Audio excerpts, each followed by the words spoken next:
ഇവിടുന്ന് കോട്ടയ്ക്കൽ നിന്ന് ബസ് കയറി കോഴിക്കോടേക്ക് ബസ് കയറി എനിക്ക് ഇടയ്ക്ക് വെച്ചിട്ട് മിംസിൻ്റെ അടുത്ത്, അതായത് തൊട്ട് മുന്നേ ലുലുവിൻ്റെ അടുത്ത് നിർത്തി തരുമെന്നാണ് ഞാൻ ചോദിച്ചിട്ടുണ്ടായിരുന്നത്. അവർ നിർത്താൻ പറ്റില്ലെന്ന് പറഞ്ഞു. പിന്നീട് ഞാൻ മിംസിൻ്റെ അവിടെ സ്റ്റോപ്പിൽ നിർത്തി തരുമെന്ന് ചോദിച്ചു. ആ ബസ്സിന് സ്റ്റോപ്പില്ലെന്നാണ് പറഞ്ഞത്. സൂപ്പർ ഫാസ്റ്റ് പ്രീമിയം ബസ്സാണെന്നാണ് പറഞ്ഞത്.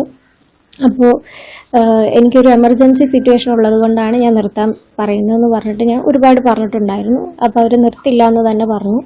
ആ സമയത്ത് നമ്മൾ ഈ ഒരു സിറ്റുവേഷനിൽ ഞാൻ ഒറ്റയ്ക്കാണ് സഞ്ചരിച്ചിട്ടുണ്ടായിരുന്നത്. പിന്നെ ഓൾറെഡി ഞാനൊരു ടോയ്ലറ്റിൽ പോകേണ്ട അത്യാവശ്യം പോലും ആൾക്കാർ വളരെ തമാശ രൂപത്തിലാണ് ചിത്രീകരിക്കുന്നത്. എല്ലാവർക്കും വരുന്ന കാര്യമാണ്. സ്ത്രീകൾക്ക് ഏത് സമയത്തും എന്ത് വേണമെങ്കിലും വരാം. ഞാൻ ന്യായീകരിക്കുകയല്ല ചെയ്യുന്നത്, പക്ഷെ ഇങ്ങനെയുള്ള സിറ്റുവേഷൻസ് വരാം. അപ്പോൾ ആ ഒരു സമയത്ത് എന്താണ് നമ്മൾ അടുത്തത് ചെയ്യേണ്ടതെന്നുള്ള ആ ഒരു മൊമെന്റിൽ പറ്റിപ്പോയതാണ്. നമ്മൾ ഫ്രസ്ട്രേറ്റഡും നമ്മൾ ഓൾറെഡി അത്രയും ടെൻഷനിൽ നിന്നൊരു സമയത്ത് പറ്റിയതാണ്. അപ്പോൾ അതിനുള്ള കാരണങ്ങളും നമ്മൾ അപ്പോളജി ഒക്കെ ഓൾറെഡി പറഞ്ഞ് ഫൈനൊക്കെ പേ ചെയ്തിട്ടുണ്ടായിരുന്നു. ഇന്നലെയാണ് വീഡിയോ പുറത്തു വരുന്നത്.